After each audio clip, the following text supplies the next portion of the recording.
I come before you and assume the presidency at a moment rich with promise.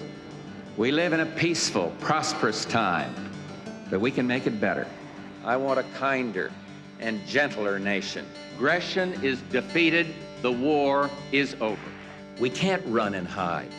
We must not let the faint-hearted voices carry the day. Read my lips. No new taxes. George Herbert Walker Bush served as the 41st President of the United States from 1989 to 1993. Before that, he was the youngest pilot to fly for the U.S. Navy, a congressman from the state of Texas, an ambassador to the United Nations, director of the CIA, and vice president under Ronald Reagan. He was the 14th American vice president to become president, and his son, George Walker Bush, became the 43rd U.S. president. Although the elder President Bush took advantage of President Reagan's huge popularity to get elected, his administration failed to deal with many of the nation's problems. He lost his bid for re-election and served only one term.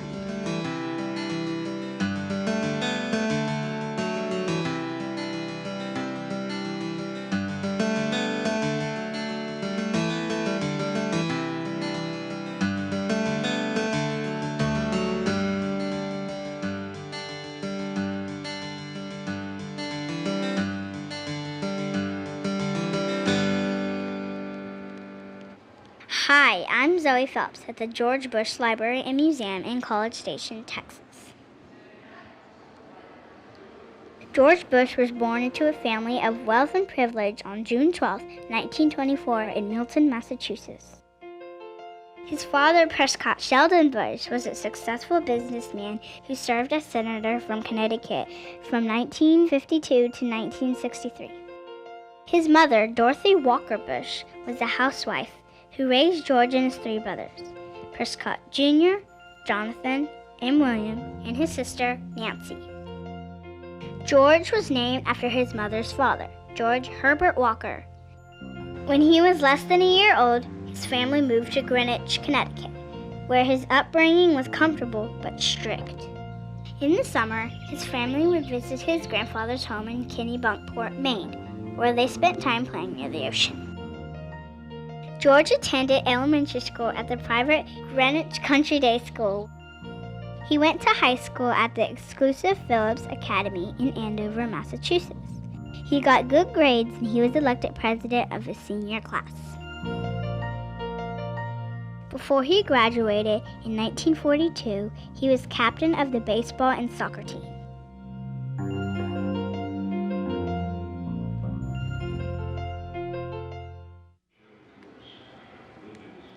When the United States entered World War II, he enlisted in the Navy and received training to become a pilot. He became the youngest pilot ever in the U.S. Navy. He joined a torpedo bomber squadron aboard the aircraft carrier San Jacinto in the Pacific Ocean. But on September 2, 1944, during an attack on a Japanese-held island, his plane was shot down. Although two of his fellow crew members were killed in the attack, Bush survived and was rescued by a Navy submarine, the USS Finback. The future president received a Distinguished Flying Cross for his heroism in the incident. During the Christmas holiday of 1941, George Bush met Barbara Pierce at a holiday dance. It took 4 years of courtship, but on January 6, 1945, he and the daughter of a magazine publisher were married.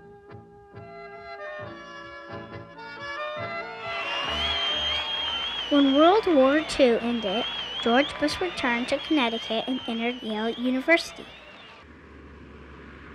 He did well in college too, and played first base on the Yale baseball team. After graduation, he surprised his family and friends by giving up a cushy job in his father's investment firm to try his luck in the risky oil fields of Texas. During the next 11 years, George Bush's shrewd moves as an independent oilman made him wealthy. But by the late 1950s, he became restless and began looking for new challenges. That is when he became interested in politics. I certainly hope, and I'll bet you do too, that our children can grow up knowing what freedom really is.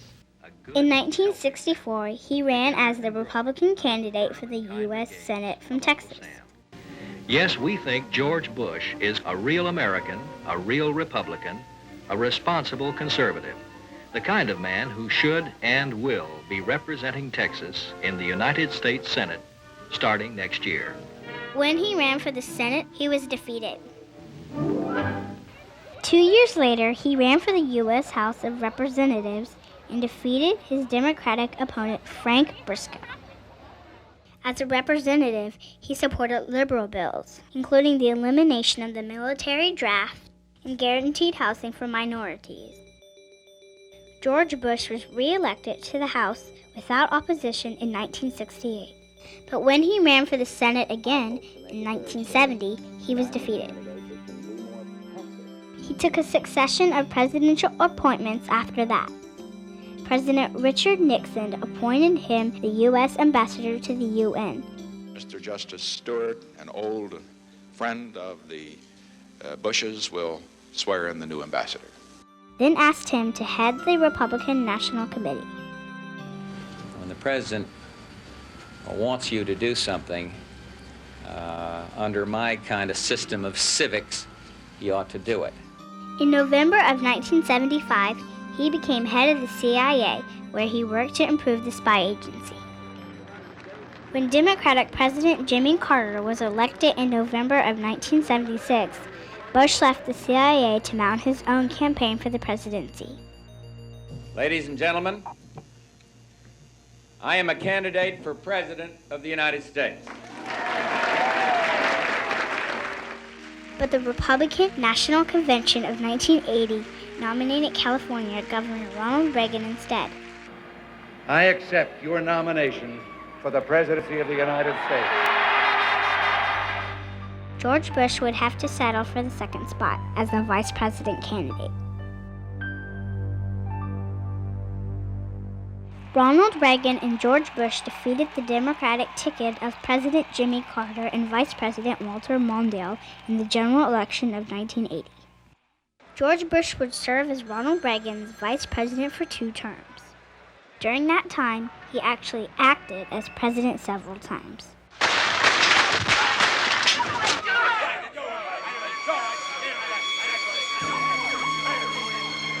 When Reagan was shot on March 30th, 1981, Bush took over his presidential duties during his recovery.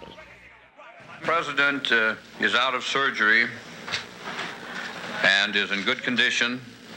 I can reassure this nation and a watching world that the American government is functioning fully and effectively. On July 13th, 1985, Bush again took over as president for about 8 hours when Reagan underwent cancer surgery. By the time of the 1988 election, Ronald Reagan was a very popular president, but by law could not run for re-election. George Bush entered the 1988 presidential campaign with a real advantage. Read my lips. No new taxes.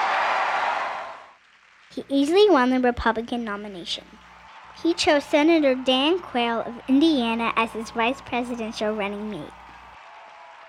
Together, they easily defeated the Democratic nominees, Michael Dukakis of Massachusetts and Senator Lord Benson of Texas. I, George Herbert Walker Bush, do solemnly swear that I will faithfully execute the office of President of the United States. that I will faithfully execute the office of President of the United States. So help me God. Congratulations. Thank you.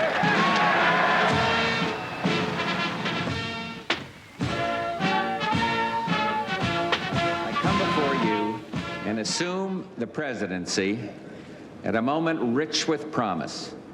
We live in a peaceful, prosperous time, but we can make it better. George Bush faced many challenges when he took office in January of 1989.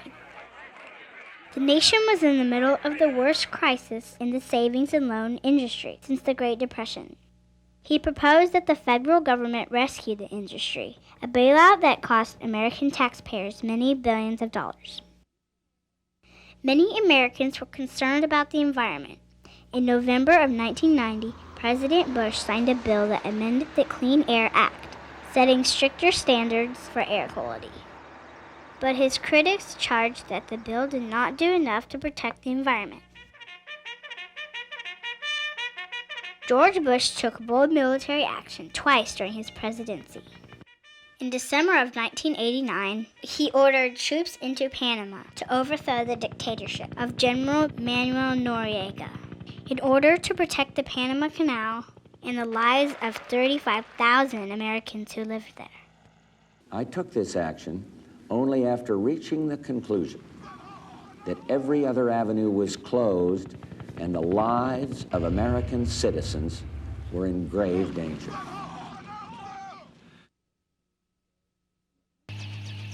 Less than a week ago, in the early morning hours of August 2nd, Iraqi armed forces, without provocation or warning, invaded a peaceful Kuwait. There is no justification whatsoever for this outrageous and brutal act of aggression. In August of 1990, he ordered hundreds of thousands of U.S. troops to the Middle East, after the country of Iraq invaded Kuwait and took control of its oil fields. Installations. The next attack is by stealth bombers. Just 2 hours ago, Allied air forces began an attack on military targets in Iraq and Kuwait. These attacks continue as I speak.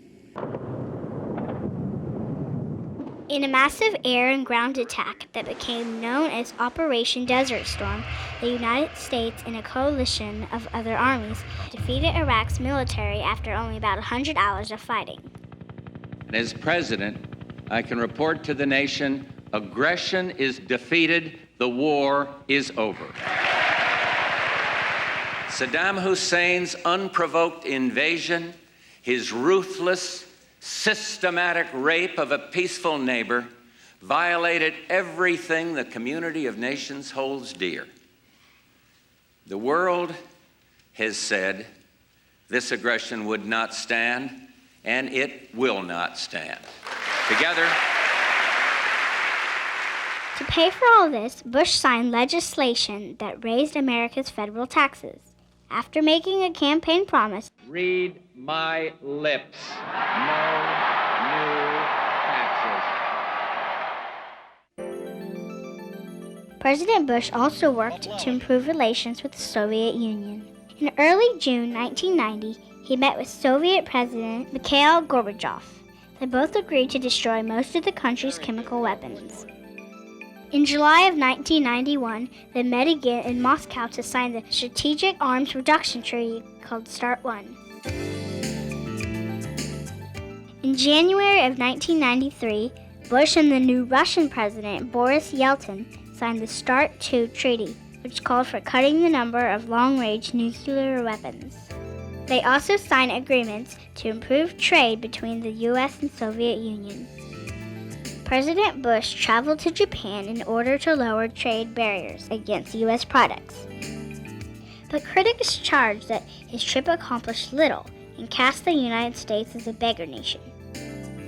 Undeterred, in December of 1992, the president lowered barriers to international trade by signing the North American Free Trade Agreement, known as NAFTA.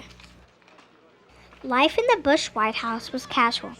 The president and first lady liked to entertain and often held informal parties and Texas barbecues. The Bush's children and grandchildren often visited the White House, and Barbara Bush's Springer Spaniel Millie became a famous family pet. But as President Bush's 1992 re-election campaign drew near, voters remembered that he had gone back on his word not to raise taxes. The U.S. economy had also entered a recession, and 7% of the nation's workers were unemployed. On top of all that, Bush faced two contenders in the 1992 general election, businessman Ross Perot, and the Democratic governor of Arkansas, William Jefferson Clinton. It's great to be out of that D.C. mode and out on the campaign trail taking our case to the American people, and we are going to give them something to talk about down at Dean's store here in Woodstock.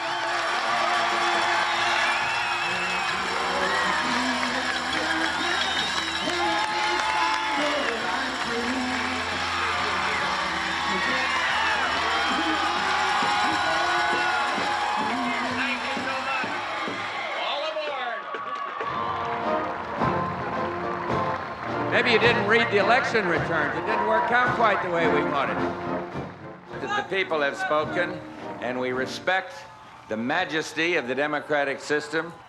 As for me, I plan to I'm going to serve and try to find ways to help people, but I plan to get very active in the grandchild business.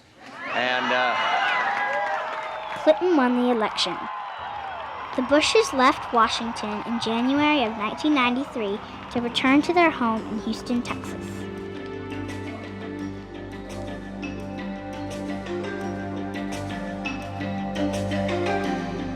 let's see, we're going on a bear hunt. We're going to catch a big one. What a beautiful day. We're not scared. After leaving the White House, the former president became active with charitable organizations and helped raise money for various causes. In 1997, he opened the George Bush Presidential Library and Museum at Texas A&M University in College Station, Texas. How these records will serve to educate future generations of Americans and give them a broader understanding of how their government responded in the way it did to the challenges it faced at a watershed moment in history. 2 years later, he published a book of his personal letters. But of all his accomplishments, George Herbert Walker Bush may be best remembered as the patriarch of a powerful American political family. A son, Jeb Bush, was elected the governor of Florida. His eldest son, George W. Bush, became governor of Texas and the 43rd president of the United States. Only the second time in history that a father and son had both served as president.